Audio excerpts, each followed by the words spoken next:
அதே மாதிரி எவனாவது என் பிள்ளை கிட்ட டவுரி வரதட்சணை நீ வாங்கின சட்டம் வந்தவன போடுவேன்.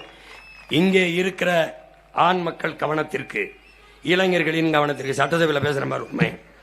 நீ வாழ போறது என் பெண்ணோடவா, என் பெண்ணு கொண்டு வர பொண்ணோடவா, குடும்பத்தை ஏதோட நடத்த போற. என் பெண்ணே தங்கம், உனக்கு எதுக்கு வேற ஒரு தங்கம்?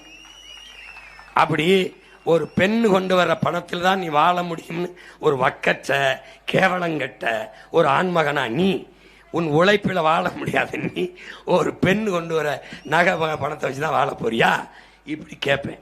வரதட்சணை என் பிள்ளையா விரும்பி மீச்சோலா ஒருத்தர் புரிந்துக்கிட்டு அன்பை பரிமாறுற மாதிரி இருக்கிறத பகிர்ந்துக்கிட்டீங்கன்னா பிரச்சனை கிடையாது. ஒரு கம்ப்ளைண்ட் எஃப்ஐஆர்னு வந்தது சட்டை. அப்புறம் என்ன பண்ணுவ? இந்த மாமியார் வீட்டுக்கு போக முடியாது. ஏன் மாமியார் வீட்டுக்குள்ளதான் நீ போகணும்.